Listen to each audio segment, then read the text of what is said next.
Okay, finance, we're back in chapter 12, talking about building wealth and giving. Page 258, section 2.1, we're going to talk about making an impact, all right? So this is a little bit more of one of those motivational videos. Let's go ahead and get started.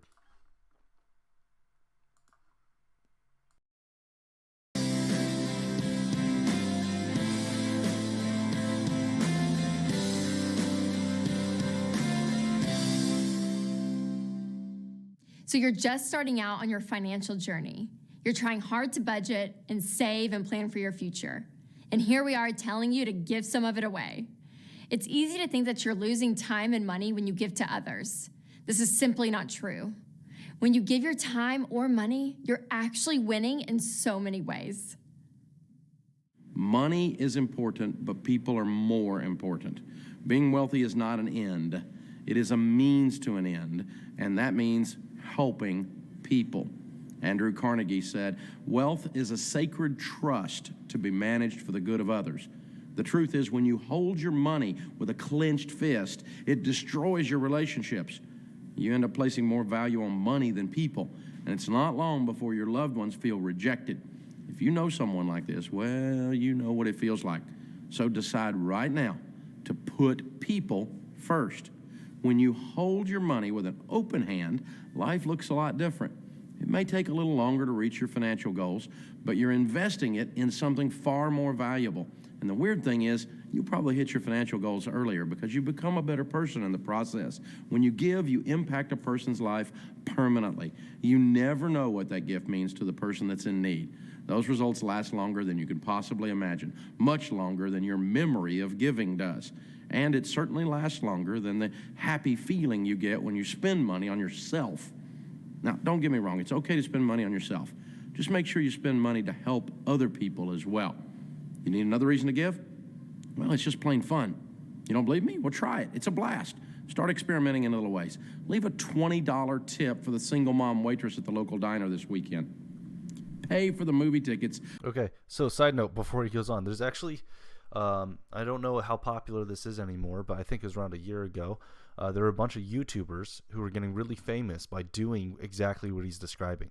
I think there was one YouTuber who went out with I think it was like $10,000 cash and just started giving random people $100 bills. And I saw one video of a guy, YouTuber, gave a homeless guy $100 or something ridiculous like that, just out of charity, and it gets a lot of likes, and people watch it because it is fun, and they kind of make a fun thing out of it, and so with your parents' permission, you might be able to look some of this stuff on YouTube, but I'm not going to condone any particular person's video or channel because I don't know who they are. I don't know what content they have, but with your parents' permission, maybe you could see one of those videos. And if your parents say no, you're not going to let you watch YouTube, then okay, get over it. Just trust me, it happened. I saw it. You in line and sneak off to watch their reaction when they don't have to pay. Giving catches people off guard, and you can watch their defenses and their stresses just melt away. It's awesome. The best part is you don't need a lot of money to help others. You just need to be willing to start. As a Christian, I give 10% of my income to my local church. You could start with 10%. 10% is not bad out of each paycheck. If that's too much, then just give what you can. You don't have any money to give? Hey, no problem. Give some of your time, your talent, your energy. There's plenty of nonprofits out there that need folks to do simple tasks, whether it's soup kitchens, youth mentoring programs, community construction projects, you know what they are. Or if you want more of a challenge, you can actually match your specific talents with a job that needs to be done. That way, you get to move in your strengths. The point is, you can give. Bottom line, the measure of a person is not how much money they make, it's how they use the money, including how they help others.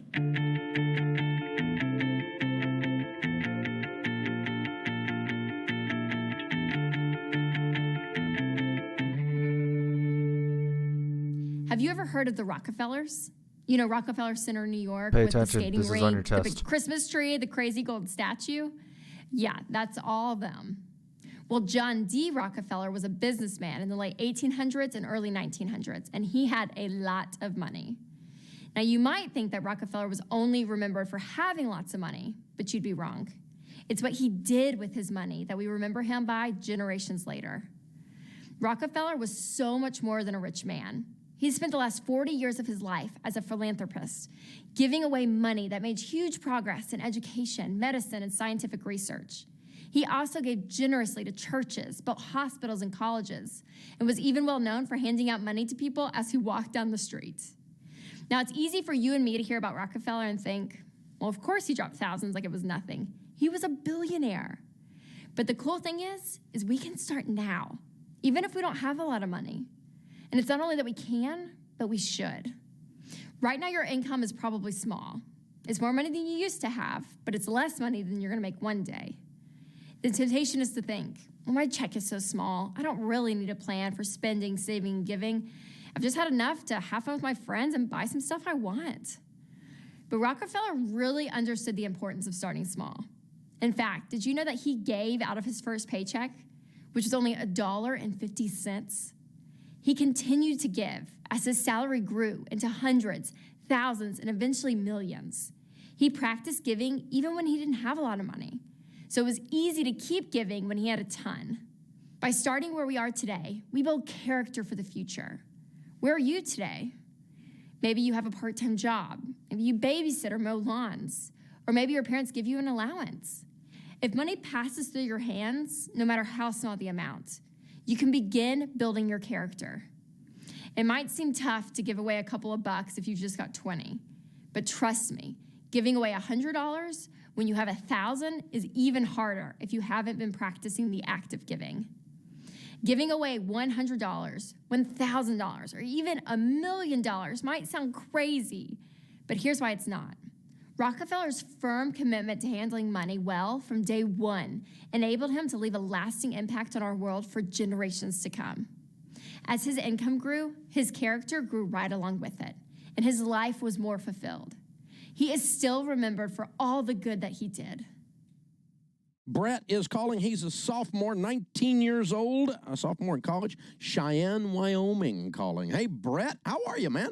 Hey, Dave, I'm good. I get that I'm supposed to save money for tuition and my emergency fund, but if I'm trying to save money, why should I give it away? Why should you do charitable giving while you're trying to accomplish your goals of saving and investing and living my life and paying my tuition?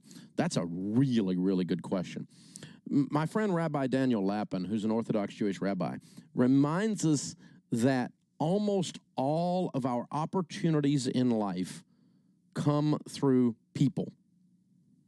In other words, you're going to get your raises, you're going to get your jobs, you're going to get your promotions, you're going to make sales, you're going to do whatever it is you do in life with people.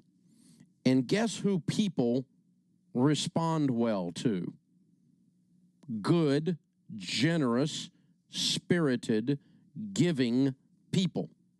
When you give, you build your giving muscle, and your giving muscle makes you a better person. And better people have a tendency to win. And so you're becoming less jerkified when you give. You become a better person. And so be a giver because it changes the spirit of who you are, and that tends to open up opportunities. Let me give you a minor example. I would suggest to you that if you're a giving person and as a part of your life you've committed to be a giver and you are physically giving money away, that it will change somehow the way you even interact with a professor. Might change a grade. Who do you think professors like to help? Smart people? No, they do help smart people, but they also help people who smile, engage them, look them in the eye, shake their hand with a firm handshake, introduce themselves, see the professor during office hours. All of these things can have a big bearing on your grade. If you don't know that yet, I just gave you another tip. So all of that has to do with you being a likable person, and when you give, you're more likable. So givers have a tendency to win. I've met with thousands and thousands of millionaires and multimillionaires in my life, and I will tell you that almost all of them are generous givers.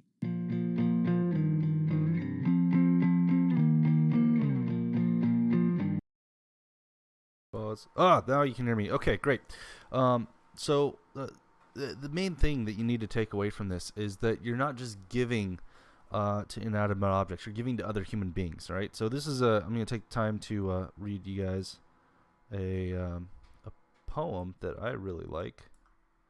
Whoa, infinite loop.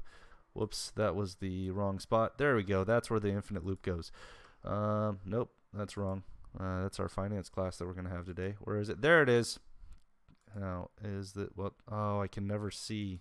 Can't see them both at the same time unless I do this. Okay. Yeah, so this is a poem by John Donne. It's pretty famous. There's a few parts of this poem that are really famous. The main one being "No man is an island." Other famous line is the very last line. So I'm going to read this to you and I'll explain it really quick. This is one of my favorites. John Donne writes, "No man is an island, entire of itself. Every man is a piece of the continent, a part of the main. If a clod be washed away by the sea, Europe is the less, as well as if a promontory were, as well as if a manor of thy friends or of thine own were. Any man's death diminishes me, because I am involved in mankind, and therefore never send to know for whom the bell tolls. It tolls for thee." So what he's talking about when he says very clearly, no man is an island, is you can't live apart from society. Right? He's saying no man is an island entire of itself. No man is complete on their own. Every man is a piece of the continent being humankind.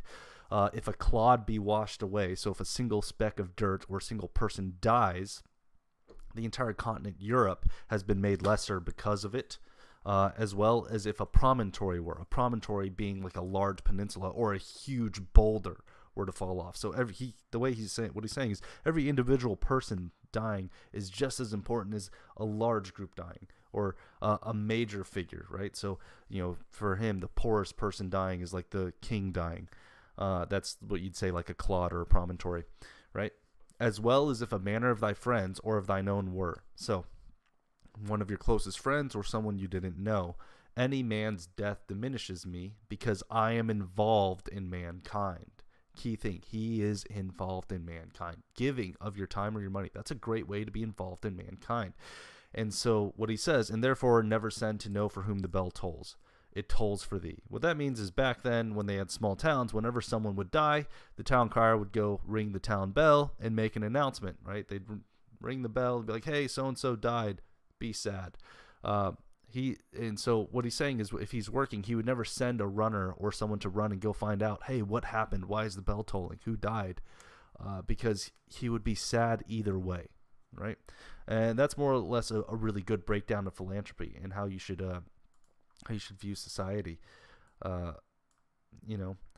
It's just a good view on humankind, to be compassionate towards other people, and that's something that you don't really learn until you actually start experiencing people dying in your life. It's really easy in America to be a selfish teenager that does not care about other human beings and just treats them, like obstacles or objects. Obstacles on your way, and it's something that you see all the time. You probably see your parents driving to work, and when people are on the freeway, other human beings are obstacles. There's not a person in that car; they're an obstacle in your way, right? It's just it's a good reminder. If you were constantly giving of your time or your money, it's a reminder of the humanity aspect in life. All right, I don't think there's much left in this video. Let's see. I've gone to the pound and I've helped with the dogs before. I was in a club that was a service-oriented club where we tutored or helped with the community. I give to my church every week because I believe you're supposed to tithe 10% of all of your income. Well, I take my little sister to school. I use my gas money to get her to school, so I guess I'm giving to her. Good choice. Last year on Saturdays, I would go to drive your the siblings to school and help set up for things they do for kids. I'm trying to help my grandparents out because I live with them by giving them some money to help with bills, and I take my little sister to softball. I like to give back to my church a lot in that community, and we do a couple of charities sometimes twice a year for the Boys and Girls Club, where we just take a portion of our income, family as a combined, and just donate it. Just like helping out a friend whenever in need. I help out at my church, volunteer, and teach the 3 to 5 year olds and offerings at church. I volunteer weekly. I tutor kids at my church, anywhere from elementary to like middle school levels. I also mentor young girls at my church in middle school, and we just kind of help them and share some of our experiences to help them make through their hard experiences. I've done community service. I donate money sometimes, help out with kids and stuff, and just like to teach them. Okay, that's it for this video. Don't treat people like objects or obstacles, all right? They're other human beings. They're not NPCs. Yeah. Some of you don't get that joke. That's a good thing. It means you don't waste too much time on video games. If you get that joke, well, yeah,